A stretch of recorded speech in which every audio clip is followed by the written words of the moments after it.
So thank you very much to the organizers for putting together this conference. It's an honor to be presenting here. The paper that I will present today is very much in line with Emmanuel's recent work on input-output networks and macros. So there is a lot of his influence in this paper. And let me also say that he really shaped the way that I think more broadly about economics problems. And I also feel very grateful to Emmanuel as a mentor. And I think many of his students will agree that he didn't tell us what to do, but he helped us remove the obstacles that prevented us from creating what we wanted to create. So I do my best to keep his teaching alive in my work. All right, so this paper is entitled Monetary Non-Neutrality in the Cross-Section. So, okay. All right, so why do we need to think about monetary policy in the cross-section? Well, traditionally, monetary policy has been conceived of as an instrument that is neutral for redistribution purposes, and it is meant to fix aggregate variables. So the literature has focused on understanding the aggregate effects of monetary policy, and only recently there is some new theory and evidence on the cross-sectional effects of monetary policy. So in this paper, I take a particular stance on what kind of cross-sectional effects I want to study. And in particular, I will consider how policy affects different worker groups.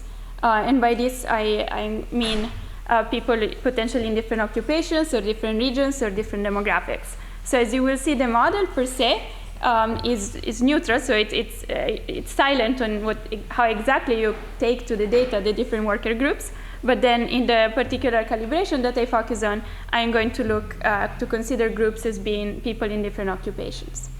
And in particular, I will focus on the heterogeneous effect of monetary policy on these worker groups through their interaction with the production side. That is going to shape their real income process. So this is a pretty different stance from the traditional way to think about heterogeneous effects of monetary policy, which is instead acting through the consumer's Euler equation. So the Henk models are the main models in this literature, and there all the action comes from different borrowing constraints and different marginal propensities to consume. So in this paper, I'm going to shut down this channel, and I'm going to entirely focus on the production side.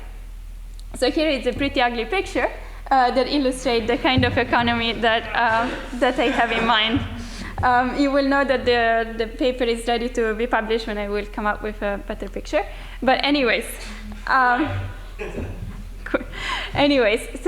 in the middle you can see there is, in the middle you can see there is the production sector, and all the industries are the purple dots. And on the outside you can see the different worker types, that's the yellow little men. And they interact with the production side in two ways. First, they are employed by potentially different industries, and second, they consume different types of goods. So essentially, I will argue that both channels are importantly shape heterogeneity in their income process. And I will focus on, let's say, the traditional the traditional channel through which monetary policy acts, which is price stickiness. So essentially, these workers will be employed by sectors with different price rigidity, and they will consume bundles that have different price stickiness. All right. So to understand why this matters for the effect of monetary policy, let me start by reviewing the representative agent benchmark, and then we will see how the intuitions from this benchmark actually can carry over to the cross-section. So just to fix ideas, one way to think of monetary policy is that somehow the central bank has the ability to pin down the aggregate nominal expenditure. All right, and the way I represent this is through this cash in advance constraint. So this is telling us that nominal expenditure, which is price times output, is equal to the change in money supply. All right. So this equation already highlights that there is a sort of a trade-off between increasing prices and increasing output for a given money supply. And this trade-off is captured in the New Keynesian framework by the Phillips curve. Essentially, the slope kappa of the Phillips curve tell us by how much prices increase for a 1% increase in the output gap. All right.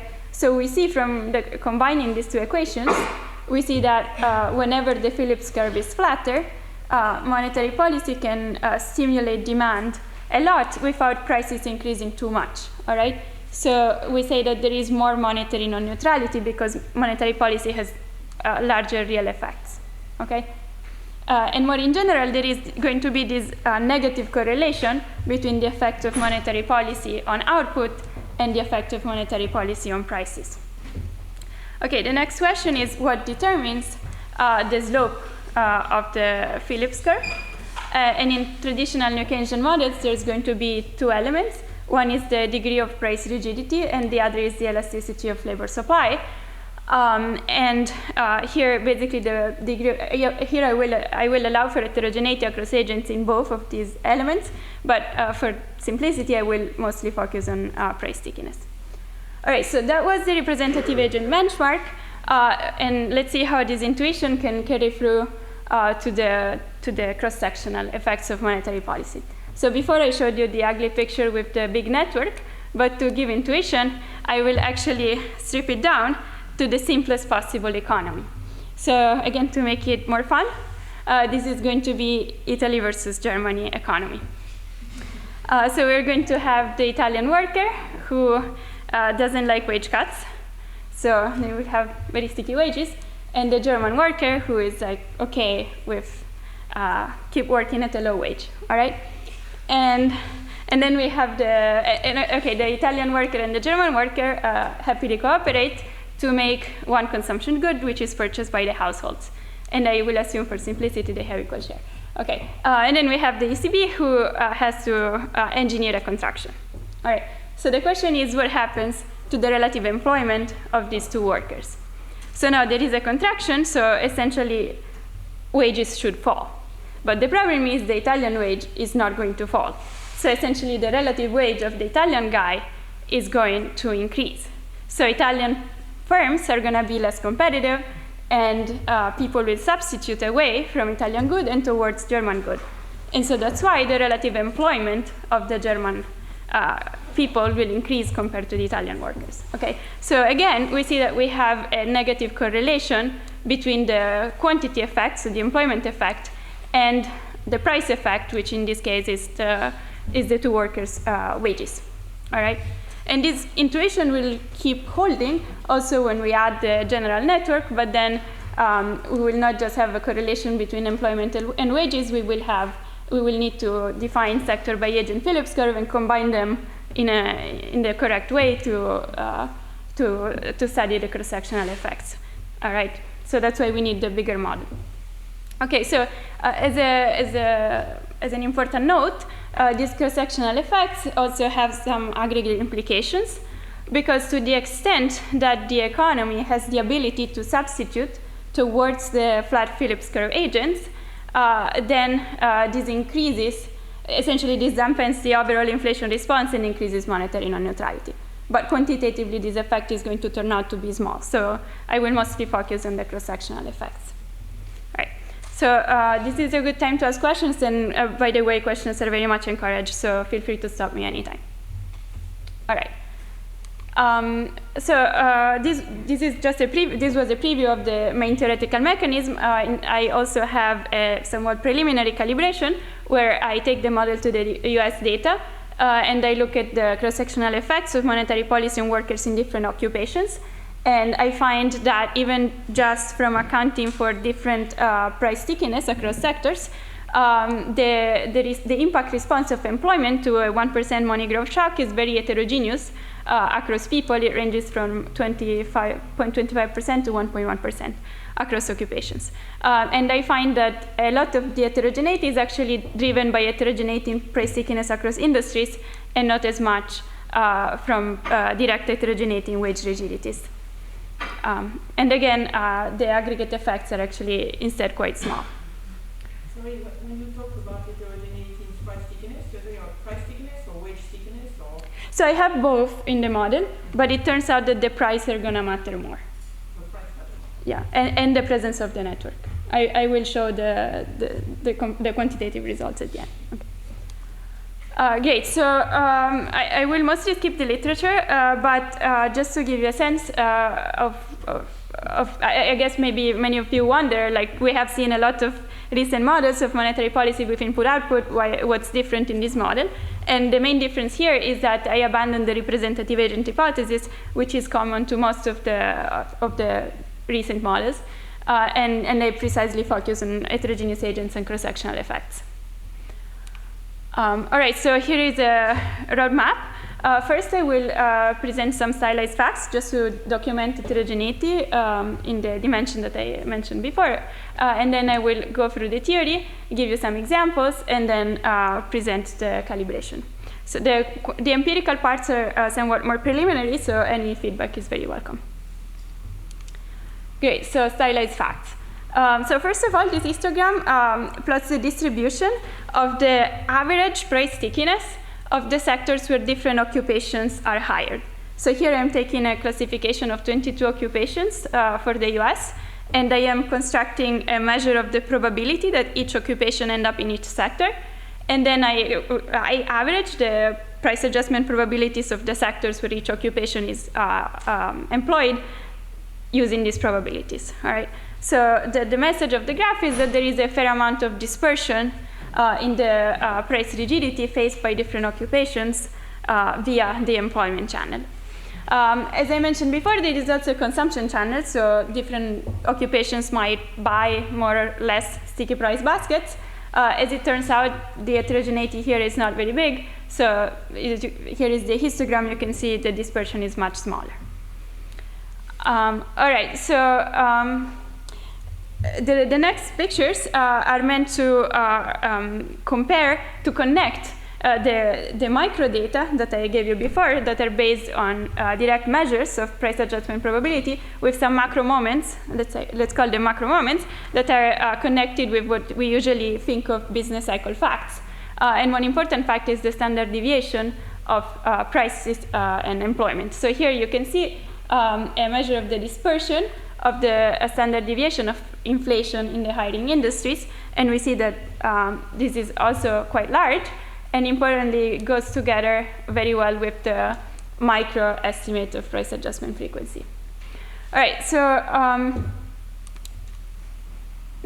as the example suggested, we don't just care about prices, but we also care about wages. So here I do kind of the same. I measure the same standard deviation, but instead for hourly wages at the occupation level.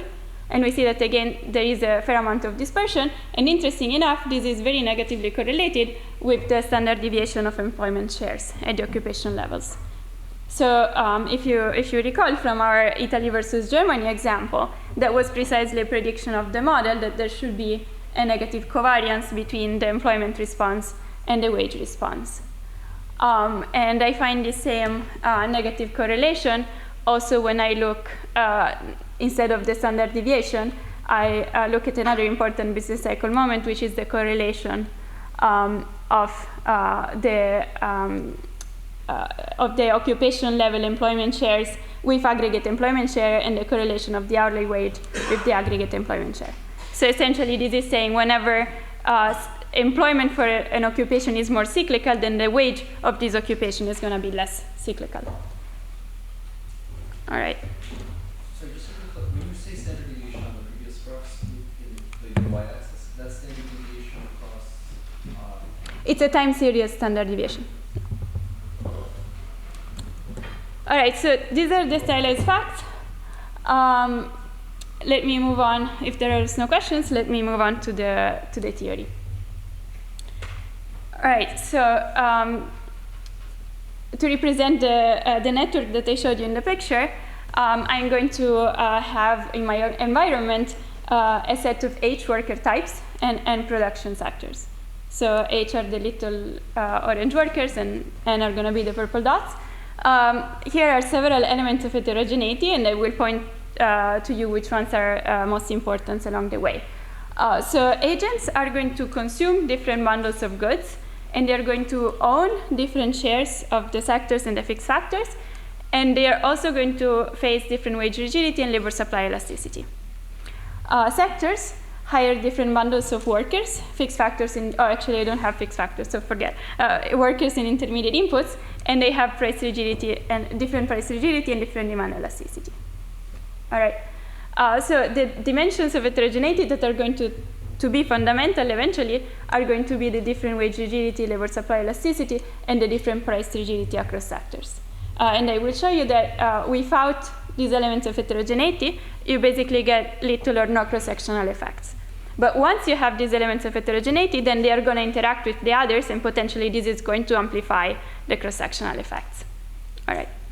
So throughout the analysis, I will study a log linearized model. And the beauty of this kind of models is that the parameters that govern the log linearized economy can be actually calibrated from national accounts, and that's what I do when I take the model to the data. All right, so here is the consumption side of the model. Essentially, this replicates the baseline New Keynesian framework, but it just allows from agent-specific preferences. So on the consumption side, agents consume a bundle of all the goods produced in the economy, and the bundle can be type-specific. So different agents have different consumption shares. Besides consumption utility, agents also dislike labor, and their labor supply elasticity and wealth effect are going to be also agent-specific. Here is the budget constraint. So consumption is going to equal labor income, profit income, and potentially borrowing. And we also have laws of motions for assets. For today's presentation, I'm actually going to assume I'm going to work with a financial autarky model, so we can forget about this part, but the same intuitions carry through to the general model. All right, so here is just some notation, so you'll have to be a bit patient with me. That summarizes essentially the consumption side of the model. So big gamma and big phi collect all the agents' wealth effects and inverse Frisch elasticities. And then importantly, the beta is going to denote the agent's consumption baskets. So this is going to be a matrix that has elements IH denoting consumption share of agent H in good I. And then an important object when we talk about aggregation is going to be the agent's income shares. So these are going to be the agent consumption in total GDP, essentially. And so whenever I want to talk about aggregate variables, I'm going to mean the share-weighted agent-level variables. So aggregate real GDP is going to be, changes in aggregate real GDP are going to be changes in the share-weighted consumption, and changes in the GDP deflator are going to be share-weighted changes in consumer prices. Okay. Great. So production side of the model is a standard production network where there are many sectors that have constant returns to scale, and production function takes as input labor of all the agents and intermediate inputs. All right. So there's not going to be a one-to-one mapping between agents and sectors, but different sectors will use different types of labor with different intensity. Okay. And then within each sector, I use the standard New Keynesian modeling. So we'll have a continuum of firms that, and there will be a fraction, there will be carbon pricing, so only a fraction delta I of the firms can adjust their price after they see the realization of monetary policy. All right, so someone before asked about sticky wages. In this framework, it's actually very easy to model sticky wages just by adding a fictitious sector that I call a labor union, and this sector will have sticky prices. And so that's the price of the unit is what I'm going to call the city wage. Yes? So there's many types of labor, right? That's right. And the firm I is hiring all of the types? Yes, yes. This is bad notation, but I should put a bracket. Yeah. It's like it had a curly. Yes, there is a missing curly bracket. Yes, it's hiring all of the type, but the heterogeneity is going to come from the fact that different industries hire different types with different intensity. So, for example, university hire a lot of PhD graduates, but maybe like cleaning company doesn't. And so, yeah, okay. Great. And so there is going to, just a technicality, I'm going to study an efficient equilibrium, so I will have appropriate input subsidies as usual. All right. So just one more notation slide, and then we're done, and we can go to more fun results. So the price rigidity, I will collect them into a big matrix delta that denotes, it's a diagonal matrix that denotes the sectoral price rigidity. And then the parameters of the input-output network are going to be summarized by the labor shares and the input-output matrix. So the input-output matrix, okay, so sorry, there is another typo. This should just be alpha IH. And so, sorry, these are the labor shares, should be alpha IH. So these represent the share of H labor in sector I. And the input-output matrix is standard. Omega ij is the share of good J in sector I's cost. All right. So once we have this object, we can start playing around and understand how the network shapes the effect of shocks, the transmission of shocks. So essentially, the Leontief inverse is the key object that tells us the connection between two sectors I and J, not just directly, which is the omega ij, but also indirectly through intermediate inputs.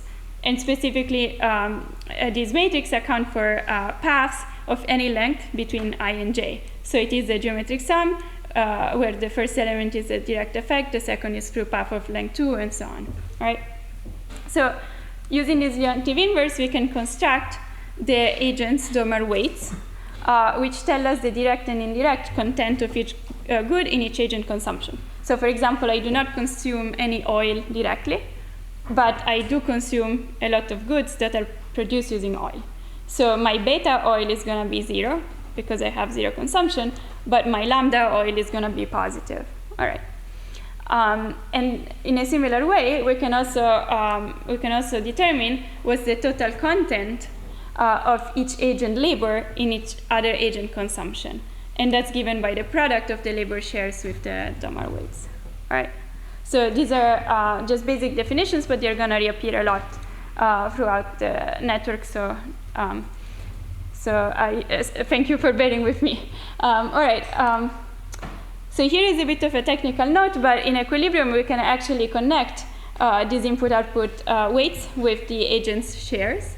And in particular, each agent's income share is going to be a weighted average of his labor content in all the other agents' consumption. And this is kind of an important property because it allows us to define when a network is connected and we have a unique equilibrium. All right. Great. So now let's conclude by looking at the policy instruments. So today I'm going to focus on a model where the central bank is setting the money supply. So I assume that agents are in financial autarky, and so they cannot borrow and lend, the aggregate nominal expenditure is going to be constrained to be equal to the money supply. Okay. The intuitions carry through to a model where the central bank is setting the nominal interest rate, which is a more traditional model, but for simplicity of exposition, I'm going to present the cash in advance model today. All right, so now we're ready for the main results.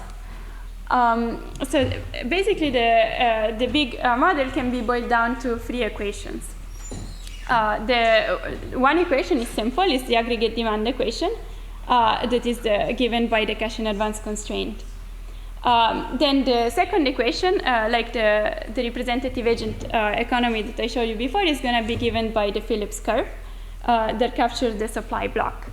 But now this Phillips curve is going to be a bit more complicated compared to compared to the representative agent model, because now we have many sectors and many agents. So there are going to be sector by agent slopes of the Phillips curve. And these slopes will be key in shaping the cross-sectional effects of monetary policy. And my next step will be to show you how these slopes depend on the primitives of the production network. And finally, we will have a third equation, which is the cross-sectional demand for different workers. All right. And I will also show you how this can be derived in terms of the primitives. So let me start by giving some intuition for these sector by agent Phillips curves. So here, what's the intuition behind the Phillips curve slope? Well, essentially, the Phillips curve slope captured the effect of increasing employment on prices. So if we increase labor demand, this means that we need to convince workers to work more, so we need to pay them a higher wage. So this raises marginal costs and increases prices. Okay, so the slope of the Phillips curve captures this chain.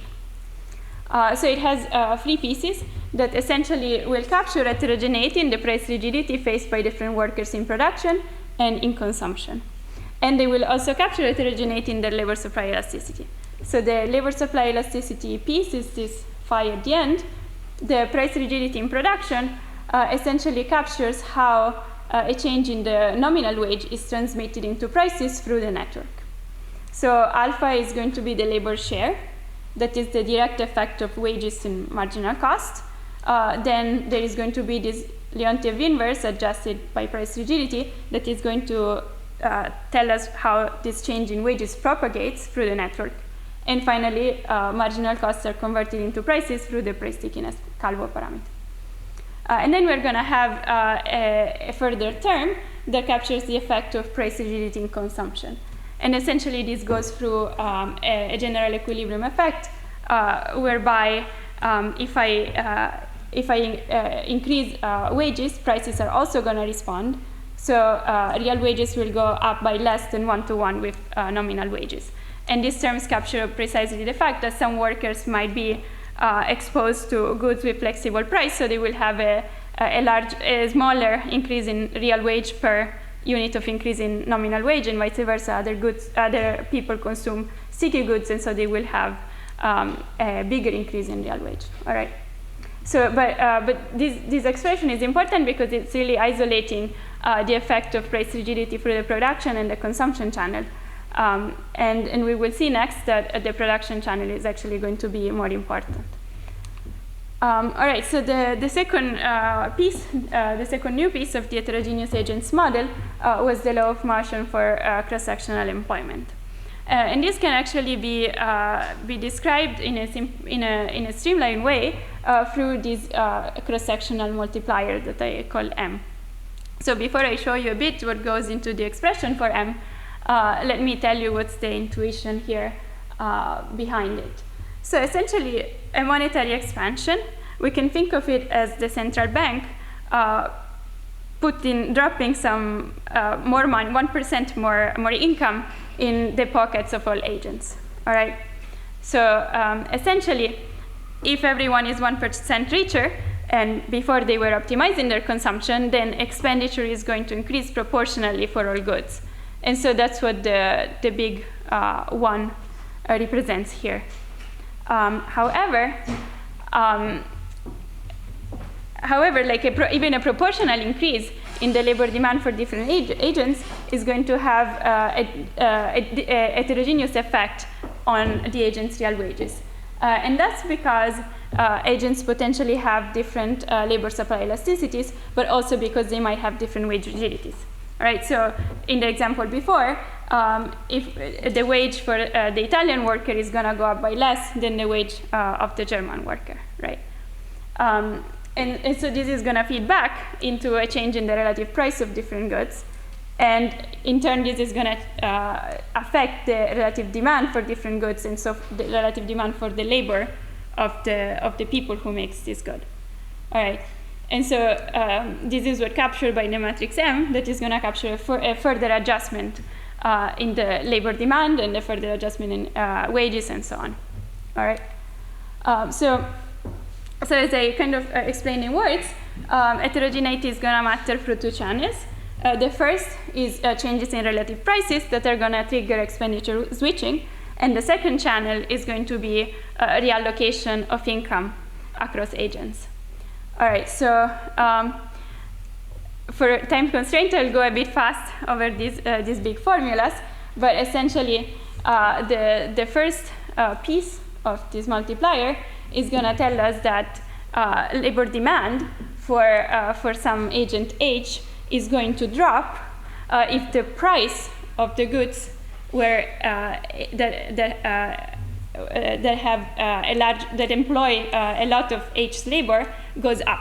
All right, and of course this is particularly true if H has a flexible wage. All right, and the effect is going to be even larger if the product of H is substitutable, is good substitute with other goods in the economy. All right. The reallocation of income effect, an important implication of the model is that this is actually going to matter only to the extent that consumers have different consumption baskets. So this is kind of intuitive. I have equal MPC here. So reallocation of income is only going to matter if essentially different people consume different goods, and so if some type become richer, then the workers who produce their consumption goods are also going to benefit in terms of employment. All right, great. So let's see this mechanism at work in our workers example of Italy versus Germany. So just to recall, Italian worker had flat Phillips curve and like sticky wage, and German worker had flexible wage. So we see that the Italian worker Phillips curve, so the effect of increasing Italian employment on good prices, is going to be proportional to its wage stickiness, which is smaller than the German wage stickiness. So the Italian worker is going to be a flat Phillips curve worker. And when we look at the cross-sectional effect of a monetary expansion on the two workers' employment, we see that essentially the employment is going to go up by more for the sticky workers, and that's going to be proportional to the difference in the wage rigidity of the two workers, but it's also proportional to the substitution elasticity between the two workers. And that's really telling us that if workers are complements, it doesn't matter what the relative price is. Firms are not going to substitute, but if they're good, if they're very substitutable, then there's going to be a large cross-sectional employment effect. Interestingly, employment is not a sufficient statistic for consumption. Of course, income depends on the product of employment and wages. So the comparative static for consumption is not that clean, but relative consumption will increase for the sticky workers only if the two are substitute. If the two are complements, actually the flex worker is going to benefit in terms of consumption. So this tells us also that the welfare implications are not obvious. All right. How does, can we not just do away with input-output linkages and use the intuition for the simple model?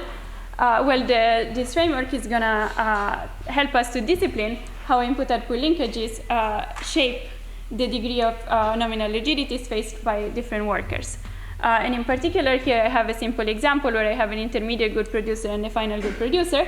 I don't have time to go through in detail, but essentially the key intuition is that the intermediate good producer is going to face two price rigidity twice, because his product is sticky and the final good is sticky, whereas the final good producer only faces price stickiness in the final stage. So essentially the cross-sectional effect follows the same formula as before, but just replacing the wage rigidity parameters with appropriate combination of the price rigidity parameters in the two sectors. All right. But so this tells us precisely that when we have the input-output network, essentially upstream good producers are going to be the ones that face that are like the sticky price people. All right. So and this slide just shows that the labor supply elasticity has pretty much the same intuition. So an expansion is going to benefit elastic workers because their relative wage will fall. Great. So I have quite little time, I guess, to go through aggregate non-neutrality and and calibration, but let me just show you very quickly the key result for aggregate monetary non-neutrality. So starting from the representative benchmark, this formula tells us what happens to employment when money supply goes up by 1%. And we see that this is inversely proportional to the slope of the Phillips curve. Once we have heterogeneous agents, we actually get a very similar formula. But now this is going to depend on a notion, a prepared notion of the slope of the aggregate Phillips curve, but also on the covariance between the employment response of different workers and the sensitivity of consumer prices to the different employment, to the workers' employment. All right. So essentially, the idea is that if employment goes up more for agents with flat Phillips curves, then there is more monetary non-neutrality in the economy. All right. And that's what happened in the examples that I showed you before.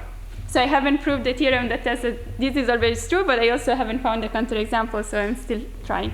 But I think but essentially the intuition here is that the economy can substitute towards flat Phillips curve workers, and so this increases the aggregate non-neutrality. Can I ask a quick question? Yes. So as far as I understand, that employment effect is endogenous due to the substitution. Yes, that's what the formula, the big M, showed you. But you could imagine if someone wanting to make policy could help that along, if you wanted. I mean, if you had other instruments, you could steer it. Yes. Have you thought about that? Yes, that's right. So I have not thought exactly about that, but I have thought about the question, can we actually eliminate cross-sectional effects of monetary policy? So it's kind of similar, like it's trying to stir different, like employment effects. And actually the way that you do it, it's actually a bit of a complicated policy because you actually subsidize sectors proportionately to their exposure to wages. So you say, assume that we increase the employment uniformly for everyone. How would that affect costs in different sectors? And let's subsidize the sectors basically subsidize the sectors whose costs will increase more.